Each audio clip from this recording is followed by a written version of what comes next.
Hey, how's it going? We're back with some more Devil May Cry story time. Novel 2. I'm a book review channel now. So we're going to be talking about reviewing and discussing Phase 1 of Devil May Cry 2 novel, Volume 2. So in this phrase introduces, new characters, some old characters that we know and love, and sets up more for what's to come in the future. And this is Road to Devil May Cry 5, where I play, talk about, do whatever it is that deals with Devil May Cry, leading up to Devil May Cry 5. And Devil May Cry 2 novel is a prequel to Devil May Cry 2, the game. And surprisingly, this is a whole lot better than the actual game, story-wise. And Dante-wise, everything about this book is better than that fucking game. I'm not sure if this came out before the game or after the game. I'm not too sure on that. I should probably do research on that. So without further ado, let's rock.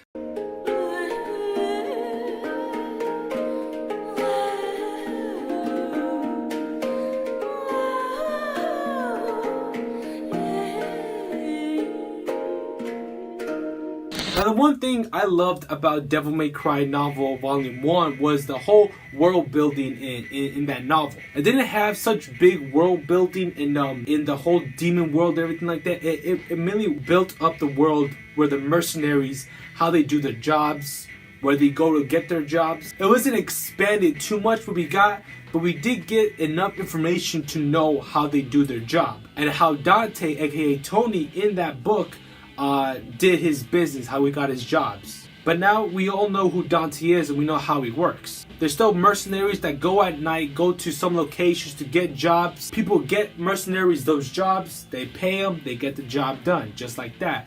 It is still there. But now the main focus of that is not the entire mercenaries around the world anymore. It's not focusing on the one and only Dante. Now Dante is a part of this underworld business, but he does not take normal jobs. He mainly takes jobs that deal with demons, devil hunting jobs. And we know that his shop is named Devil May Cry. Now the book describes Devil May Cry as Dante's nickname, Devil May Cry, which is a name demons fear. So Devil May Cry was the nickname Dante had, basically, or wanted to give him, the nickname for him. Now we all know Devil May Cry as not his nickname, as his shop where he does devil hunting.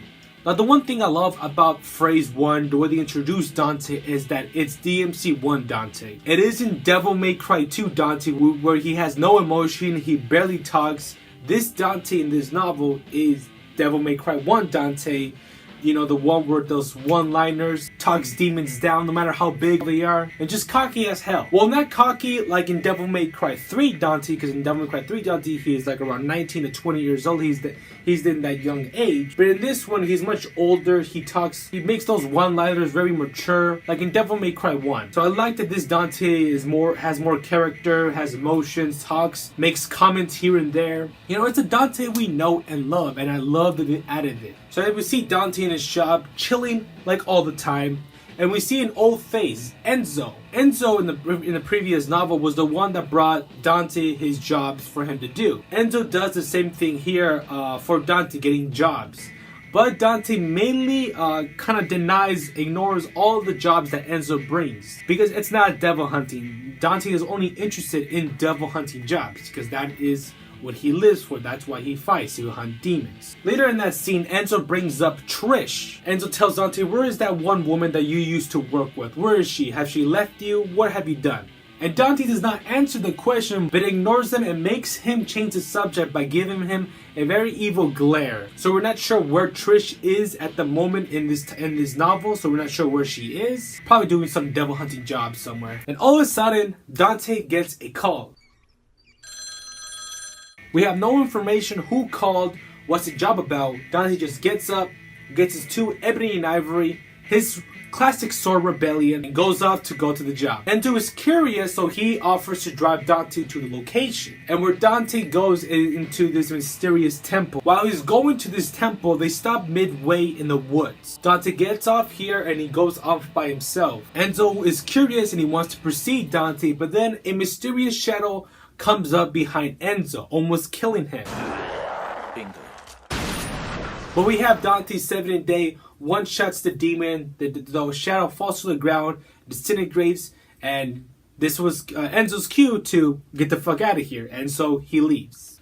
And now what Dante faces in these woods is of course demons. But not just any types of demons, he faces humanoid demons. And these demons use bombs, they use weapons humans used in modern day. Since there were bombs being exploded, Dante dashed through the woods to get away from the explosion. Later on, he encounters a helicopter flying around, and the helicopter was flying really smoothly, and Dante knew it wasn't being ride by a demon. The movements of the helicopter were precise, was moving smoothly. I fucking bit my tongue. Not my tongue, my fucking lip. Did you see that? Fuck. But then later on, he encounters humanoid lizards, the same demons that tried to attack Enzo in the beginning. Now we can all assume these demons, these lizard type of demons, are the same ones from Volume 1 of Devil May Cry. The lizards that appear in around Phase 3 or so. The ones that kind of caused Gru's death. Rest in peace, my boy. Or we can assume these lizards are Blades or Assault from Devil May Cry 1 and 4. But this is just me assuming that these are those type of demons. And then moments later, 30 men arrive, ambush Dante, and as well ambush the demons, the demon lizards. Well, all they were wearing was black coats. They were all covered in black so they could blend in the shadow. Because during this whole time from Dante coming from the shop to the woods, it's all dark. It's basically in the middle of the night. That's why they're wearing all black so they could blend in the shadows. Dante realized that there were demons fighting demons. Demons fighting demons. Looks like this job just got a whole lot more interesting. Now, these mysterious humanoid demons already finished off the lizards, all the remaining demons around them. And now it was all these 30 men fighting against Dante. And he has noticed that these people, these human-like people in shadow were possessed, since they were wearing all black and they were wearing a mask. Dante was able to shoot one of the masks off. And he noticed that you could see an eye located in front of their head, possessing them. So they were humans possessed by demons. Now these people could already be dead or could be alive, but it's too late for them to be saved. Now Dante is no scrub. He has dealt with many demons. Just because these demons have superhuman strength or are superior than any regular demon or any regular human, Dante has faced far more greater challenge. This is nothing to him. Since Dante found the weak spot of the eye, he's able to defeat everyone around him easily. Now, when Dante was fighting these demons, the helicopter we saw before, comes around and starts shooting at Dante. But then moments later, the helicopter bursts into flames and falls. But Dante is able to evade that easily, and stylish, of course, lands perfectly on his feet, and now he sees a being emerge from the flames. Eyes come out, a female form emerges from the explosion. And then Dante just prepares for a really good fight. Bring it on. Now, when this whole commotion was happening, the next scene plays out where Enzo is driving away from the entire scene moments later before the lizard tried to attack him. When he's leaving the scene in his car, and he hears someone say, "Stop the car." Enzo slams on the brakes, and guess who it is? The woman wore a black leather suit with protective steel plates around them, a huge rifle the size of a vacuum cleaner nested on her back. In short, with red curly hair, she looked like a mercenary. And who this person was? Beryl, the devil hunter we saw in the beginning. When Beryl and Enzo were talking in this scene, they see a big explosion in the distance, a big bright light with flames rising in the distance. "Dante, you Nimrod," Enzo says. Beryl hears this comment and says, "Dante, did you say Dante?" Enzo responds, says, "What's it to you?" Then Beryl says that she is the one that commissioned Dante to this job. She was the one that called Dante earlier to come to this temple for this job. Beryl gets in Enzo's car and they drive to the scene where the explosion happened. Then Dante was having a one-on-one fight with this she-devil. Of course, of Dante's many years of fighting demons, this is nothing to him. But the she-devil was not weak at all. She was actually powerful. Powerful to actually stand a chance against Dante. But then Dante was running out of strength. He was at his limit. So he knew he had to finish this she-devil off quickly. He was able to cut off her wings and her claws. And he was able to stab the she-devil right in her neck, cutting off her vocal cords. In the process of that, the she-devil's head fell off. Then Dante sheathed rebellion in his back. And then he started asking the devil questions, saying, "What are you after?" But the devil could not respond because, well, because Dante stabbed her in the fucking neck and kind of tore her head off and kind of fucked up her vocal cords, so she can't really talk. So it was kind of pointless. But then Dante proceeds to torture the demon if it does not talk back. Enzo and Beryl arrive at the scene. She gets up from the guard and runs toward the explosion where the whole fight is happening. She runs toward the forest, towards Dante. While she was running towards Dante, memories started coming back towards her about the fight she had with the demon in that very temple. In the same place in the temple as in the prologue. But she knew it was back because her collarbone was starting burning again. But every time her collarbone hurts, she knows she's close to the thing she is after. Since she senses this, she knows that the demon is near. So she slides down a cliff, pulls out her rifle, and sees a shadow in the distance. And then she shoots at this demon. But then she comes to realize the thing that she shot at was at Dante, when Dante was about to deliver the final blow to the she-devil. But Dante is able to evade easily.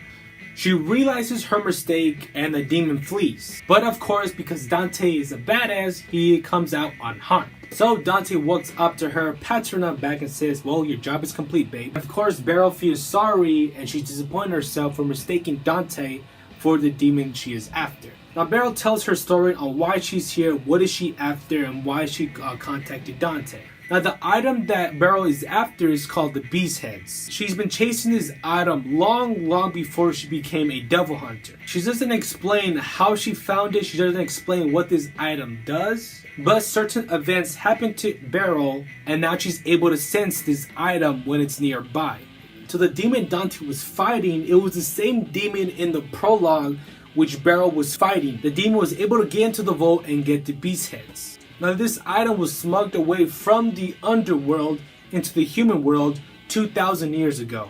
So Beryl was unfamiliar with her surroundings in that temple. So she hired Dante to be the opening act for this mission. She was desperate and she was afraid that she would spend decades trying to find leads to get to the Beastheads. Since the demon escaped, the demon took the Beastheads with her. Now since Dante is in this, he wants to finish it. He wants to help Beryl through her mission. Enzo is surprised and Dante responds to Enzo saying, that's the kind of guy I am. And then Beryl says to Dante saying that my commission for you is over. I don't need you anymore. I don't want you to be involved in this more than you already have. Thank you for doing what I asked you to do, but don't even think about going after the Beastheads.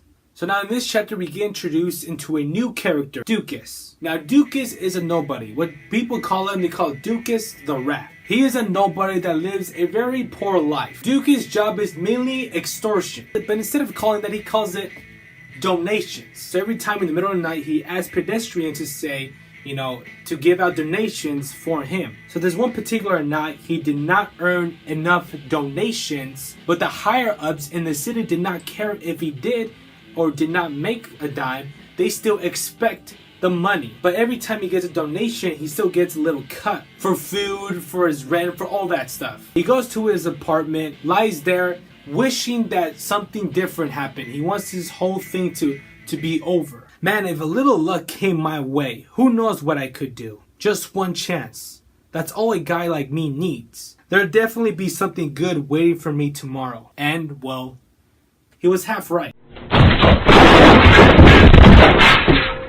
Then Dukas wakes up to something falling through his roof. And what that is a female being with something attached to her arm. So then he reaches for this item this person or this being had in her arm.